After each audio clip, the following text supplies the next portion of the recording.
The lights on the monitoring station flickered as another message came through the deep space receivers. Commander Veltar of the Zeridian Council watched the displays with growing concern. For 3 days now, the same desperate signal had been reaching their station from the distant Cathara. System Veltar's long blue fingers moved across the control panel as he played the message again. The translation systems had finally broken through the alien language, and what they revealed made his blood run cold. The Kithrans were crying for help. Their entire civilization was under attack by the Vorthan Empire, and they had no way to defend themselves. "Hey, sir, we should inform the Galactic Council immediately," said his assistant, a young Zeridian named Kexalon. "The Vorthans have already taken 3 of their worlds." Veltar shook his head sadly. "The Council will debate for weeks. They always do.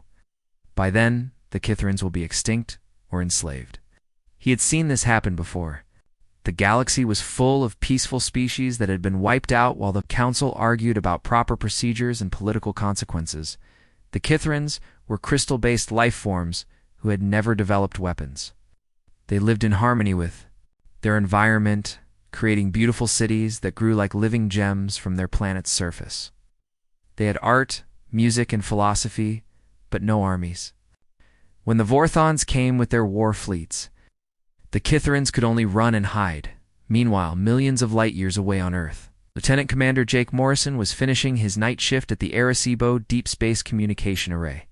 The massive radio telescope had been upgraded with new alien technology acquired through Earth's recent contact with galactic civilization.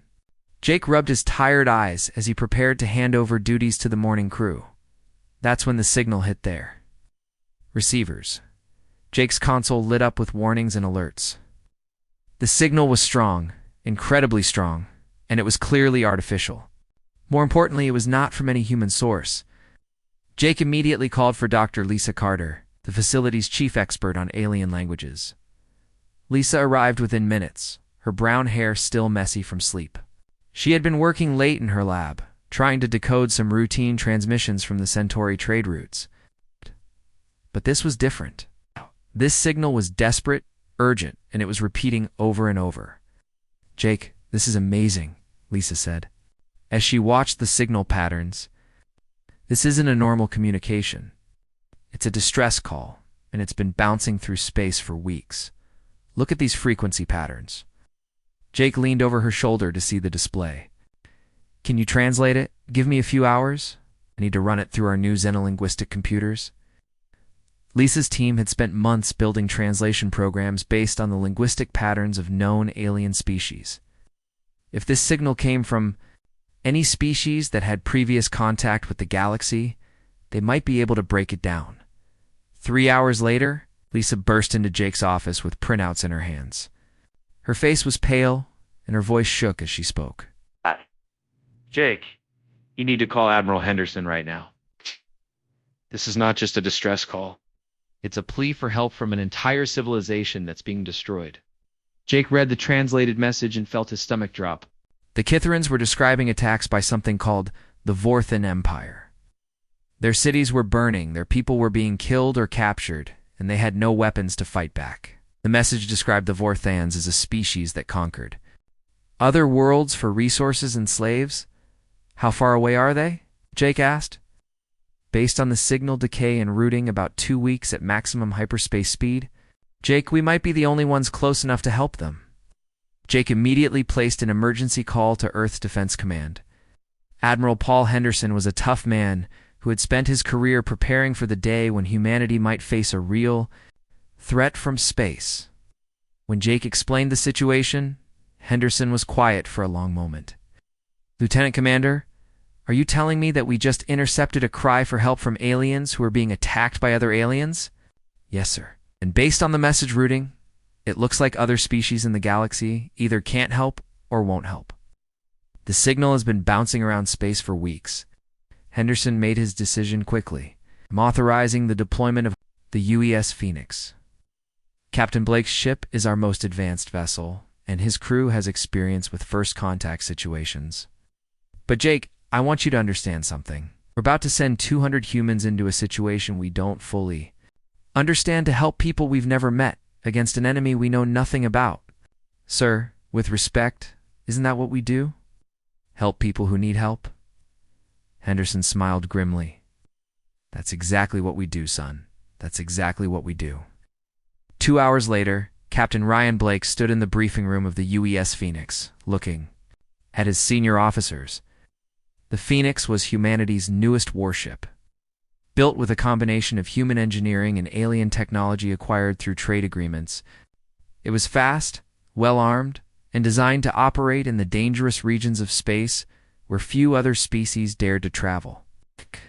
Ladies and gentlemen, we have received a mission unlike any in human history, Blake began.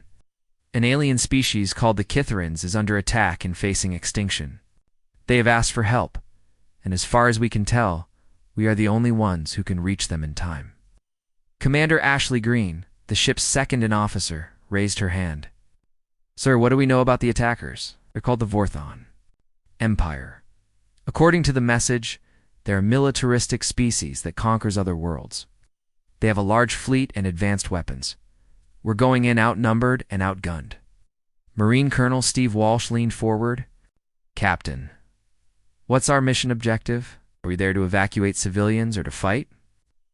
Blake looked around the room at his crew. These were good people, trained professionals who had volunteered for the most dangerous missions humanity had to offer. Our mission is to save the Kitherans, whatever that takes. Dr. Lisa Carter, who had been brought aboard as part of the diplomatic team, spoke up. Sir, the Kitherans seem to be a peaceful species. They have no military and no weapons. They're completely helpless against this attack. Then we'll have to be their weapons, Blake replied. I know this mission is dangerous. I know we're going up against an unknown enemy with superior numbers. But I also know that when someone cries for help, humanity answers. That's who we are. Engineer Amy Rodriguez nodded. Captain, the Phoenix is ready. We've got full power, all weapons, systems operational, and enough supplies for a month-long deployment. Blake looked at each member of his crew. I need to be clear about something. This is a volunteer mission. Anyone who wants to stay behind can do so with no shame and no consequences. We're going further from Earth than any human has ever traveled, to fight an enemy we know nothing about, for people we've never met. The room was quiet for a moment. Then Colonel Walsh stood up. Sir, I volunteer. One by one, every person in the room stood up. Dr. Kevin Stone, the ship's medical officer. Lieutenant Danny Cooper from Weapons Control. Chief Communications Officer Laura Martinez. Every single crew member volunteered to risk their lives for strangers they had never seen. Blake felt pride surge through him. This was humanity at its best. This was why Earth had produced explorers, heroes, and protectors throughout history. When others needed help, humans stepped forward. Very well. We launch in 6 hours. Amy, I want the engines at maximum efficiency. Steve, get your Marines ready for anything. Lisa, keep studying that message. There might be more information we can extract. As his crew filed out to prepare for departure, Blake remained in the briefing room, looking at the star charts. In 2 weeks, they would reach the Kythera system. They would face an enemy that had conquered dozens of worlds. They were just one ship against an entire fleet, but they were human. And humans never backed down from a fight when innocent lives were at stake. The EU's Phoenix launched from Earth orbit 6 hours later, disappearing into hyperspace on a mission that would change the galaxy forever. Behind them, they left a world that was proud of its children. Ahead of them lay the unknown, and a species crying for salvation. The Deathworlders were coming. The UES Phoenix jumped through hyperspace like a bullet fired into the dark. Captain Ryan Blake stood on the bridge watching the swirling colors of hyperspace flow past the main screen. They had been traveling for 3 days now, and each hour took them further from Earth than any human had ever gone before. Captain, we'll reach the Kythera system in 18 hours, reported Commander Ashley Green from her station. All systems are running perfectly. The engines are holding steady. At maximum speed. Blake nodded. Good. Have all department heads report to the briefing room in 1 hour. We need to prepare for whatever we're going to find out there. Down in the Marine quarters, Colonel Steve Walsh was drilling his troops. The Phoenix carried 50 Marines, all volunteers who had trained for years in the harshest conditions Earth could offer. They had practiced fighting in zero gravity, in toxic atmospheres, and in the crushing depths of Earth's oceans. But they had never fought aliens before. "Listen. Up, Marines," Walsh called out as his soldiers finished their combat exercises. "In less than a day, we might be fighting for our lives against an enemy we know nothing about. The only things we know for sure are that they're mean, they're well-armed, and they like to hurt innocent people. That means we're going to stop them." Sergeant Tony Miller, a tough veteran from Chicago, raised his hand. "Sir, what if their weapons are more advanced than ours? Then we'll adapt," Walsh replied. "That's what humans do best. We survive, we learn, and we overcome." The Vorthans might have better technology, but they've never fought anyone from Earth. They don't know what they're dealing with. In the ship's medical bay, Dr. Kevin Stone was preparing for casualties. He had studied every piece of information they had about alien biology, but most of it came from peaceful species. He had no idea what Vorthan weapons might do to human bodies, or what kind of injuries to expect. "Doctor, I've been thinking about the Kithrins," said his assistant, Nurse Patricia Wells. "The message said they're crystal-based life forms. What if some of our medical equipment doesn't work on them?" Dr. Stone looked up from his preparations. "Then we'll figure something out. We always do. The important thing is to be ready for anything. Human, alien, whatever comes through that door, we're going to save them." Meanwhile, Dr. Lisa Carter was in her linguistics lab, still studying the Kithrin message. She had been working non-stop since they left Earth, trying to learn more about both the Kithrins and their attackers. Her computer screens showed complex language patterns and translation matrices. "Computer, play the message again, Section 7, she commanded. The alien voices filled the lab, speaking in musical tones that sounded like crystal chimes. Lisa was starting to understand their language better. What she was learning worried her. The Kithrins weren't just asking for military help. They were asking for someone, anyone, to remember them after they were gone. They were afraid that their entire culture, their art, their music, their way of life would disappear forever. They wanted someone to know that they had existed. Lisa wiped tears from her eyes. She had spent her career studying alien cultures, but she had never encountered anything this heartbreaking. The Kithrins were facing extinction, and they knew it. In the engine room, Amy Rodriguez was pushing the Phoenix's systems to their limits. The ship's engines were a hybrid of human and alien technology, and Amy understood them better than anyone else in the fleet. She had made small improvements during their journey, squeezing every bit of speed and power she could from the machinery. Chief Rodriguez, we're approaching the edge of known space, called out her assistant engineer, Bobby Clark. The navigation computers are starting to rely on the alien star charts we got from the Centauri traders. Amy nodded.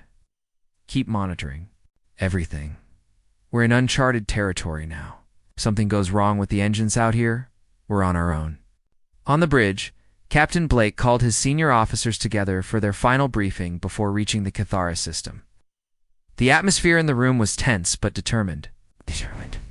Everyone knew they were about to face the unknown. "Status report," Blake began. "All weapons systems ready," reported Lieutenant Danny Cooper. "We've got full power to our railguns, missile launchers, and energy weapons.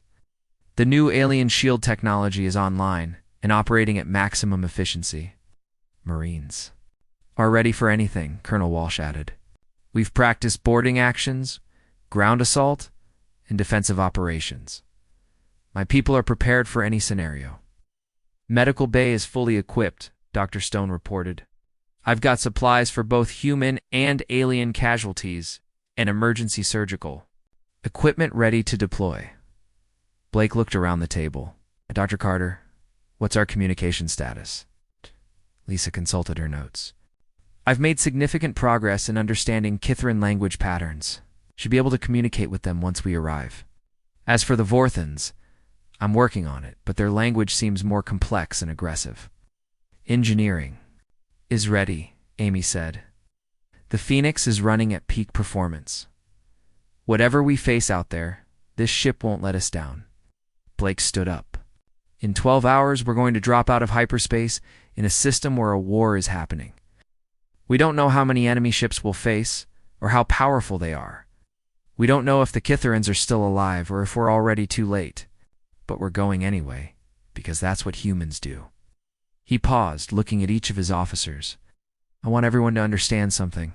We're not just representing Earth out there. We're representing the idea that civilized beings help each. We're showing the galaxy that humanity stands with those who can't stand for themselves.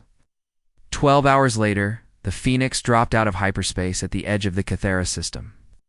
What they saw on the main screen made everyone on the bridge fall silent. 3 of the system's 4 inhabited worlds were dark. Their surfaces were scarred with the marks of orbital bombardment. Cities that had once shone like jewels were now smoking ruins. The 4th world, Cathara Prime, was surrounded by 40 Vorthon warships. My God, whispered Commander Green. We're too late for the other worlds. No, Blake said firmly. We're not too late. There are still Kitharans alive on that planet, and we're going to save them. Lieutenant Cooper studied his tactical display. Captain, I'm reading massive energy signatures from those Vorthon ships. They're bigger than us, and there are 40 of them. We're outnumbered and outgunned. Blake smiled grimly. Danny, you're thinking like someone from a civilized world. We're from Earth. We don't fight fair, and we don't give up. Ashley, take us toward the planet. Open a communication channel to the Vorthon fleet. The main screen flickered, and suddenly they were looking at an alien face. Admiral Cruix of the Vorthon Empire was a massive creature with gray skin, sharp teeth, and cold yellow eyes. He looked at the humans with obvious contempt. What is this pathetic little ship? Cruix demanded in broken Galactic standard language. You dare to approach the mighty Vorthon fleet? Tsk. Blake stepped forward. I am Captain Ryan Blake of the United Earth ship Phoenix. We're here to negotiate for the freedom of the Kitharan people. Cruix laughed, a harsh sound that made the bridge speakers crackle. Earth. I have never heard of this world.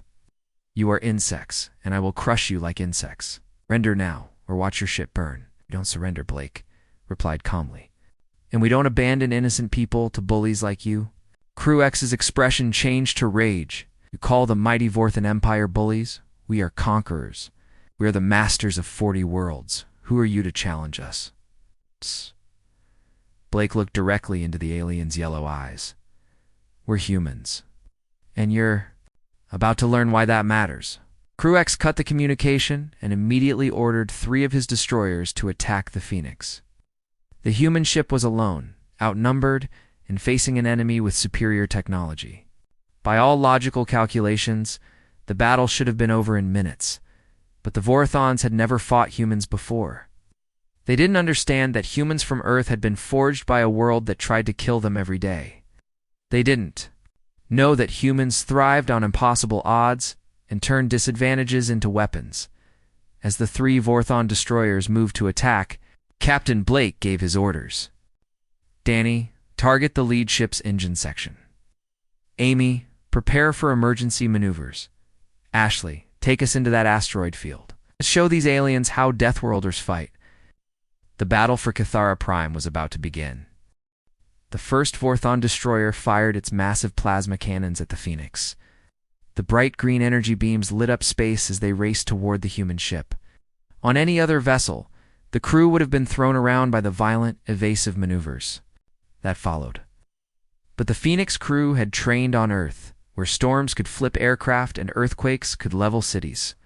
Hard to port, Captain Blake shouted as the ship twisted through space. The plasma beams missed by mere meters, close enough that the energy discharge made the hull plates glow red-hot. Lieutenant Danny Cooper locked his weapons onto the lead. Vorthon ship, firing railguns, he called out. The Phoenix's kinetic weapons sent tungsten projectiles flying at incredible speed. The Vorthons had shields designed to stop energy weapons. But they had never encountered projectiles moving at significant fractions of light speed. The tungsten rounds punched through the Vorthon shields like they were made of paper. 2 projectiles struck the destroyer's engine section, causing massive explosions that sent the alien ship spinning out of control. Direct hit, Cooper reported. Their shields are down and they're losing power. Admiral Crew-X watched from his flagship as the unknown human vessel damaged one of his destroyers with a single attack. He had conquered 40 worlds, and no enemy had ever hurt his ship so quickly. "What kind of weapons are those?" demanded of his tactical officer. "Unknown, Admiral. They appear to be solid projectiles, but moving faster than our sensors can." "Track properly." Crew-X growled in frustration. "Send 2 more destroyers. Destroy that ship immediately." Meanwhile, the Phoenix dove into the asteroid field that surrounded Cathara Prime. The massive rocks provided cover, but flying through them at high speed was incredibly dangerous. Most alien species would never attempt such a maneuver. "Captain, we're taking minor impacts from asteroid debris," reported Amy Rodriguez from engineering. "The hull is holding, but we can't keep this up forever." Blake nodded. "We don't need forever. Just need to survive long enough to even the odds." Commander Ashley Green piloted the Phoenix through the asteroid field with skill that amazed even her own crew. She used the ship's superior maneuverability to weave between rocks that would have crushed larger vessels. The Phoenix was designed by humans who understood that sometimes survival meant going where your enemies couldn't follow. The 2 additional Vorthon destroyers entered the asteroid field in pursuit, but they were not built for such dangerous flying. The Vorthons preferred open space battles, where their superior firepower could be used effectively. Flying through debris fields was considered too risky by their military doctrine. "Target the asteroids above the 2nd destroyer," Blake ordered. "Danny." Cooper fired the ship's missiles at a massive asteroid positioned directly over one of the pursuing Vorthon ships. The explosion sent tons of rock raining down on the destroyer's hull. The alien ship's shields overloaded from the multiple impacts, and several large chunks of rock punched through their armor. "Their 2nd ship is heavily damaged," Cooper reported. "Hull breaches on multiple decks." Dr. Lisa Carter was monitoring all communication frequencies, trying to learn more about their enemies. What she discovered surprised her. The Vorthon communications were full of confusion and fear. They kept asking each other what kind of species would fight in such dangerous conditions. Captain Lisa called from her station. "I'm picking up Vorthon transmissions. They're not used to fighting enemies who take risks. Their entire military strategy is based on overwhelming firepower and safe, predictable battles." Blake smiled grimly. "Then they picked the wrong species to fight. Humans don't do safe or predictable." The Phoenix emerged from the asteroid field and immediately came under attack from the 3rd Vorthon destroyer. This time, the enemy was ready for their kinetic weapons and had adjusted their shield frequencies. The tungsten rounds still caused damage, but not as much as before. "Their shields are adapting," Cooper warned. "We need a new strategy." That's when Amy Rodriguez had an idea. "Captain, what if we combine our weapons with their technology? I've been studying the damaged Vorthon ship we hit earlier. Their energy systems operate on different principles than ours." "What are you thinking, Amy?" "If I can modify our rail guns to fire projectiles charged with their own energy frequency, we might be able to overload their shields from the inside." Blake didn't hesitate. "Do it." While Amy worked frantically in engineering to modify their weapons, the Phoenix continued its deadly dance through space. The ship took several hits from Vorthon plasma cannons, but the human-designed armor held.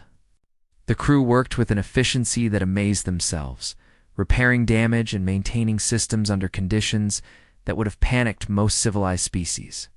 Dr. Kevin Stone treated injured crew members while the ship shook from explosions.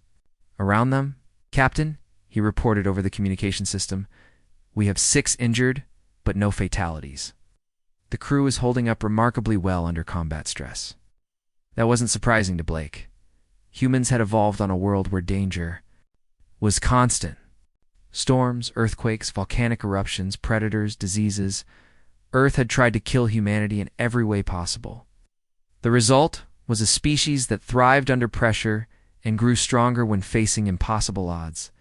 Chief Communications Officer Laura Martinez managed to establish contact with the Kithrans on the planet's surface. The translation was difficult, but the crystal beings were amazed that someone had actually come to help them. "Captain Blake," came the musical voice of crystalline singer of hope. The Kithran leader, We never believed anyone would answer our call. The Vorthans told us that no species in the galaxy would risk themselves for strangers. They were wrong, Blake replied. Tell me about their ground installations. We need to know how they're attacking your people. The Kithrin provided detailed information about Vorthan ground bases and weapon emplacements. More importantly, they revealed a weakness in Vorthan strategy. The aliens relied heavily on fear and intimidation to control conquered populations. They had never faced an enemy that refused to be intimidated. Amy, how are those weapon modifications coming? Blake asked. Ready, Captain? I've managed to create hybrid projectiles that should punch right through their shields. Fire at will. The modified tungsten rounds struck the third Vorthan destroyer. With devastating effect, the projectiles not only penetrated the shields but caused massive stiff feedback explosions that damaged the ship's own weapon systems. The destroyer limped away, trailing plasma and debris.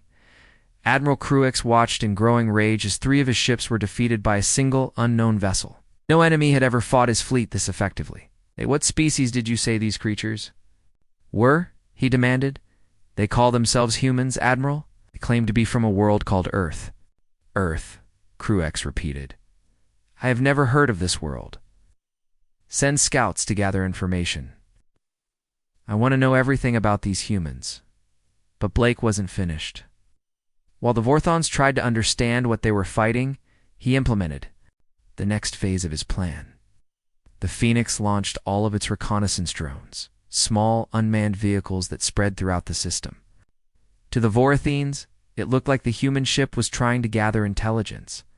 Actually, Blake was preparing for the most dangerous part of his plan. Marine Colonel Steve Walsh had been studying the battle data and had come up with an idea. That was either brilliant or suicidal. Captain, I want to board one of those damaged Vorthan ships, Walsh announced. Steve, that's incredibly dangerous. We don't know anything about Vorthan ship layouts or their security systems. Walsh grinned. Sir, that's exactly why it might work. They won't expect us to try something that crazy. Blake considered the plan. It was risky beyond belief, but it was also exactly the kind of unexpected move that might give them a real advantage. What do you need?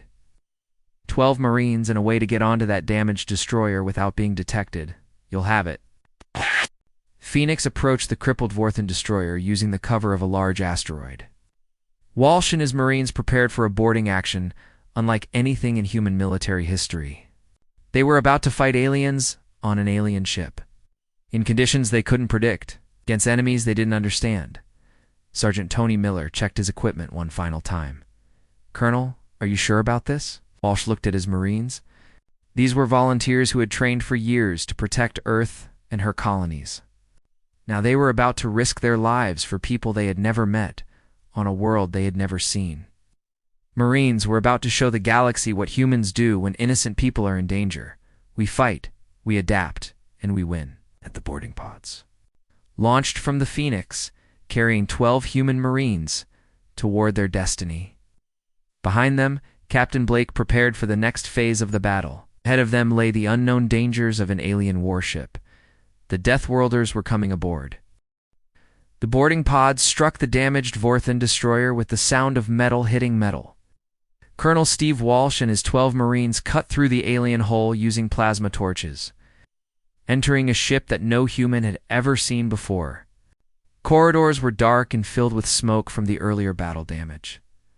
Stay alert, Walsh whispered into his radio. We don't know what we're walking into. The Marines moved through the alien ship with weapons ready. The Vorthan corridors were built for creatures much larger than humans, with high ceilings and wide passages. Strange symbols covered the walls. The air smelled like sulfur and burning metal. Sergeant Tony Miller led the way, his rifle scanning for threats. Colonel, I'm reading life signs ahead. Multiple contacts. They encountered their first Vorthans. Around a corner. The aliens were massive, standing nearly 8 feet tall, with gray skin and powerful muscles. They carried energy weapons that hummed with deadly power. But the Vorthons had never fought humans in close quarters before. The firefight was brief and brutal. The Marines used tactics learned in Earth's urban combat zones, moving fast and using cover effectively. The Vorthons were strong and well-armed, but they fought like soldiers from a civilized world, expected their enemies to stand and fight. In predictable ways, humans didn't fight predictably. Miller rolled under a Vorthan's weapon fire and came up behind the alien, striking with his combat knife. Another Marine, Corporal Emma Davis, used a damaged pipe as cover while she flanked. 2 more enemies. The Vorthans fell back in confusion, unable to understand how such small creatures could be so dangerous. Bridge secured, Walsh reported to Captain Blake. We're accessing their computer systems now. Meanwhile, on the Phoenix, Dr. Lisa Carter was monitoring all communication frequencies when something unexpected happened. New signals began appearing. On her screens, ships were approaching the Kythera system, but they weren't Vorthans. Captain Lisa called excitedly, "I'm reading multiple hyperspace signatures. Unknown vessels are entering the system." Blake looked at the tactical display as new ships appeared on the screen. They weren't human ships, and they weren't Vorthan either. These vessels looked different. Some were built like underwater craft. Others looked like they were designed to operate in extreme heat. "Sir," reported Lieutenant Danny Cooper, "I count 15 ships of unknown design. They're not matching any profiles in our database." The lead ship opened a communication channel. The face that appeared on the screen was unlike anything the humans had seen before. It was aquatic-looking, with blue-green skin and large eyes adapted for underwater vision. "Human vessel Phoenix," the alien said in accented but clear Galactic standard. "I am Commander Zikla of the Zillanai Republic. We have heard your transmissions across the galaxy. We come to stand with our Deathworld brothers." Blake was stunned. "Deathworld brothers, your planet Earth is what the galaxy calls a Deathworld, a planet so dangerous that it creates warriors. Instead of civilians, our world Zelanos is covered by crushing oceans with storms that sink continents. The Pirathi homeworld is a volcanic nightmare where the air itself burns.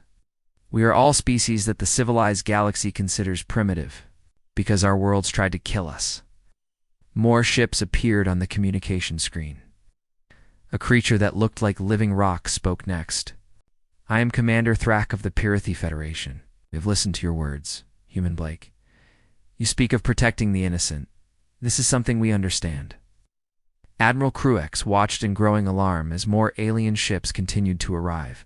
These weren't species he recognized. His intelligence reports had listed most of them as primitive or unsuitable for space travel because their homeworlds were too hostile. "Admiral," his tactical officer reported, "we now face 16 enemy vessels. Shall we attack?" Cruex hesitated.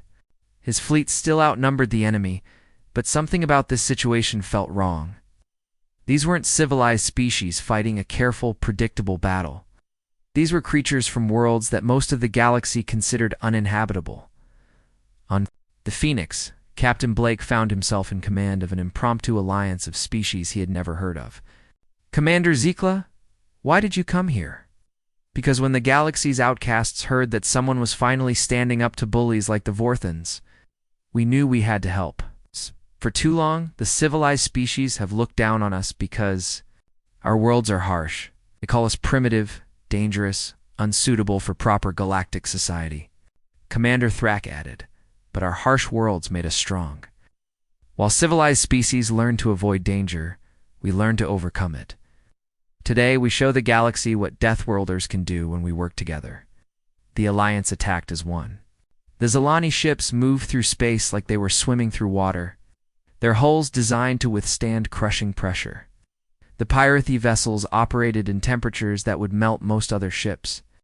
A dozen other species brought their own advantages, all forged by worlds that had tried to kill them. The Vorthans found themselves facing enemies unlike any they had encountered before. The Zelani fought in 3 dimensions, diving and surfacing through space like predators from the deep ocean. The Pirathi ships glowed red-hot as they charged through Vorthan formations, their crews immune to heat that would cook other species alive. But it was the humans who coordinated the attack. Blake's tactical experience and his crew's adaptability allowed them to direct the chaotic battle. Each Deathworld species had different strengths, and Blake found ways to use them all effectively. Zelani ships dive beneath the Vorthon formation and attack from below, Blake commanded. Pirathi vessels Use your heat resistance to get in close. Everyone else, follow our lead. Dr. Lisa Carter worked frantically to coordinate communications between all the different species. Each had their own language and communication methods, but she managed to create a translation network that allowed real-time tactical coordination.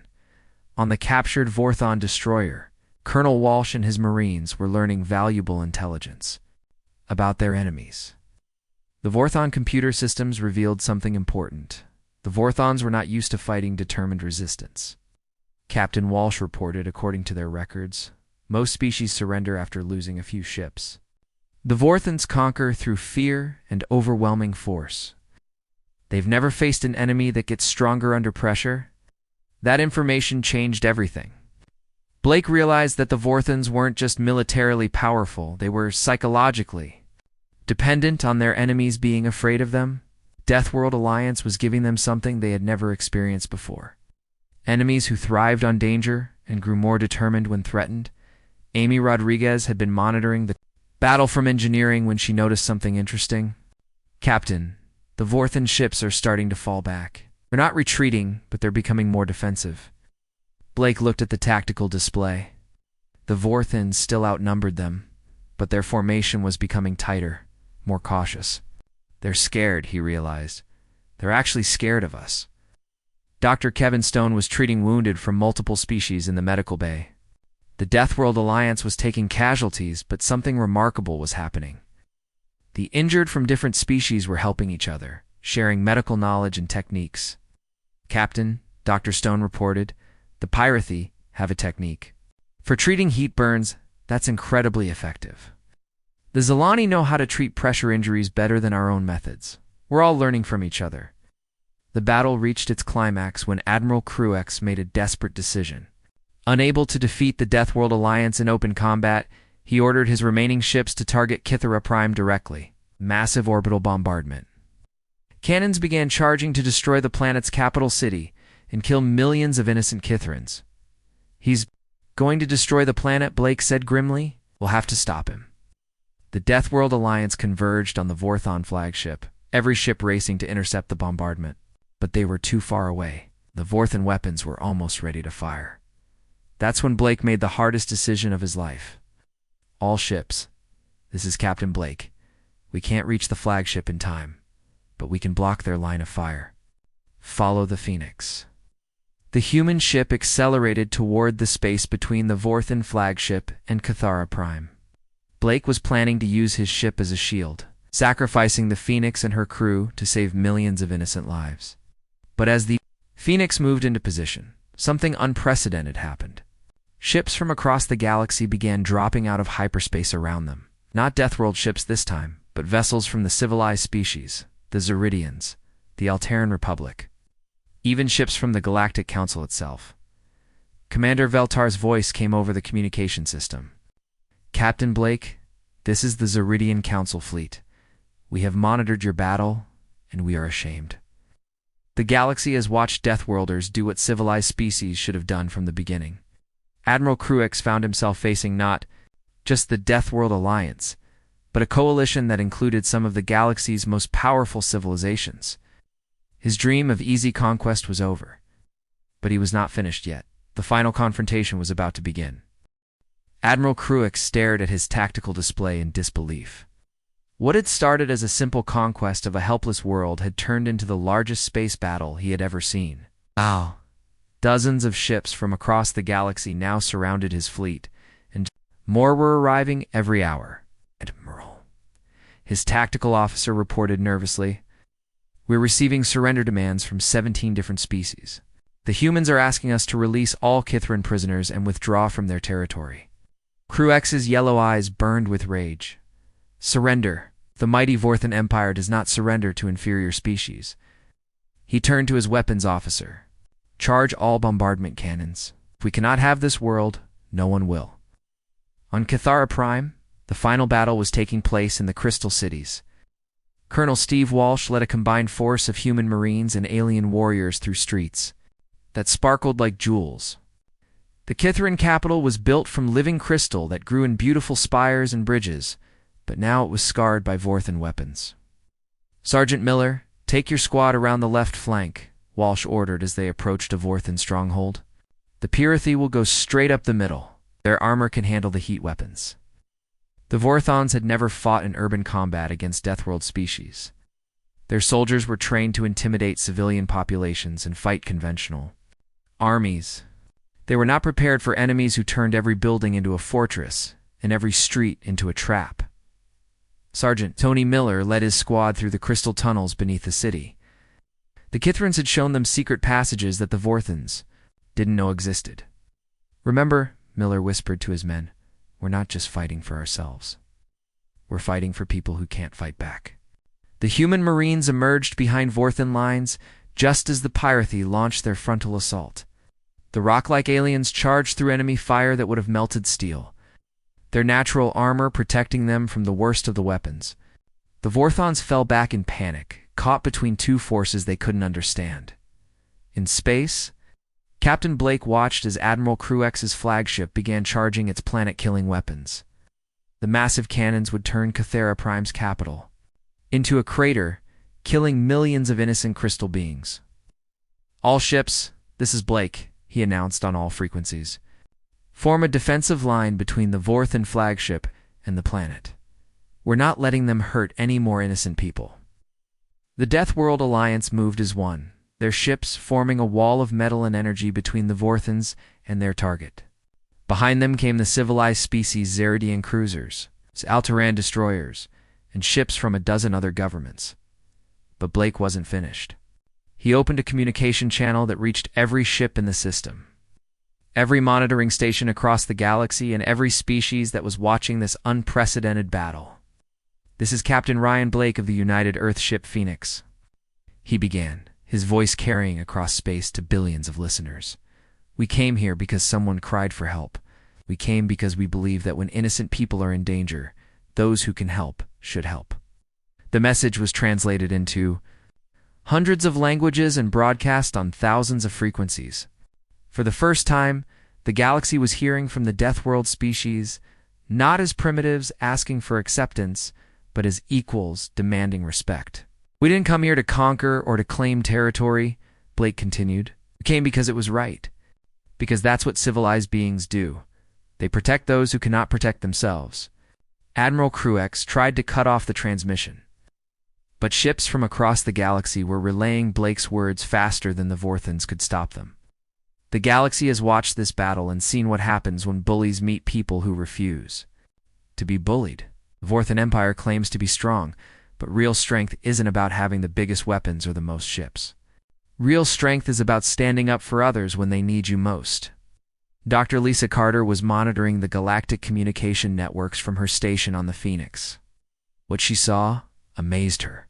Blake's words were being repeated on thousands of world species that had never heard of humans were discussing the battle for Cathara Prime. Captain, she reported, your speech is being broadcast across the entire galaxy.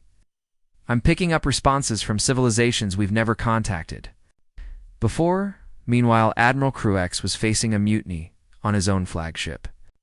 Vorthan soldiers who had spent their careers conquering helpless worlds were beginning to question their orders. Some had seen the recordings of human Marines fighting alongside aliens to protect civilians. Others had heard the translated words of the Kithrans, thanking the strangers who had come to save them. Admiral, his second-in-command, said quietly, perhaps we should consider the human surrender terms. Our position is no longer sustainable. Crux turned on his subordinate with, fury, coward. We are Vorthans. We do not negotiate with inferior species. But as he spoke, more of his fleet began to surrender. Ship after ship powered down their weapons and accepted terms from the Alliance. The Vorthon Empire's reputation for invincibility was crumbling. Before the galaxy's eyes, on the planet's surface, the last Vorthan strongholds were falling. The crystal beings emerged from their hiding places to see their cities being liberated by warriors from worlds they had never imagined. Crystalline Singer of Hope found Colonel Walsh in the ruins of what had once been a beautiful crystal garden. Colonel Walsh, the Kithran said in musical tones, we called into the darkness for help, and you answered. How can we ever repay this kindness? Walsh looked around at the mixed force of humans, Pirathi, Zalani, and a dozen other species working together. To help the wounded and rebuild what had been destroyed? Just remember us, he said. Remember that when you needed help, the galaxy's outcasts were the ones who came. In space, Admiral Cruex made his final desperate move. His flagship's weapons finished charging, and he prepared to fire on Kithara Prime, despite the ships blocking his path. He would destroy the Alliance fleet and the planet in one massive attack. All ships prepare for bombardment, he ordered. That's when Commander Veltar of the Zeridian fleet did something that shocked everyone, including himself. His ship moved directly in front of the Phoenix, adding its shields to the human vessels. Protection, Human Blake Veltar announced. If the Vorthans want to destroy this planet, they will have to go through the civilized galaxy as well as the Deathworld Alliance. One by one, ships from the peaceful species moved to join the defensive line. Alteran vessels, council ships, traders, and explorers from across the galaxy, all placing themselves between the Vorthans and the innocent. Kithran's Admiral Cruex found himself facing not just a few Deathworld ships, but representatives of the entire galactic community. His own fleet was surrendering around him, and his officers were refusing orders. The mighty Vorthan Empire had been defeated not by superior firepower, but by the simple idea that civilized beings protect the innocent. This is impossible, Cruex muttered, as he watched his empire crumble. We are the strongest. We have the most powerful fleet. His tactical officer, a young Vorthan who had been listening to the human broadcasts, answered quietly, Admiral, perhaps being strong isn't the same as being right. The final surrender came not with a massive battle, but with Admiral Cruex's own crew taking him into custody. The Vorthan fleet powered down their weapons and accepted the Alliance's terms. The Kithran system was free. 6 months later, Captain Blake stood on a balcony overlooking the rebuilt crystal capital of Kithara Prime. The city sparkled in the sunlight. It's more beautiful than ever because it had been rebuilt by dozens of species working together. The crystal spires now included metal supports designed by humans, hedge-resistant materials contributed by the Pirathi, and pressure-resistant components from the Zalani. Captain, Dr. Lisa Carter said as she joined him on the balcony, I've finished my report on the cultural impact of the battle. The word Deathworlder has changed meaning across the galaxy. It used to mean primitive or dangerous. Now, it means protector. Blake nodded. And what about the Vorthans? Their empire is collapsing. Most of their conquered worlds have declared independence, and many Vorthan soldiers are asking to join the new Deathworld Alliance as a way to make up for what they did. Below them, the dedication ceremony for the new Interspecies Cultural Center was beginning. Representatives from hundreds of worlds had come to Kithara Prime to sign the Deathworld Accords, agreements that promised mutual protection for any species that faced extinction or enslavement. Crystalline Singer of Hope's voice rang out across the Crystal Plaza like beautiful music, called for help into the darkness, and the strongest answered. But we learned that strength is not about surviving. It is about helping others survive. Jake Morrison, now Admiral Morrison, watched the ceremony from Earth via quantum communication. The Arecibo facility had been expanded into a massive complex that monitored the entire galaxy for distress calls. His staff included humans, Kithrans, Pyrathes, Zalani, and representatives from dozens of other species. Admiral, his assistant, reported, we're receiving a new distress signal from the Andromeda sector. An unknown species is under attack by something called the Hegemony. Morrison smiled and opened a channel to the Deathworld Alliance fleet. All available ships, we have a situation. Someone needs our help.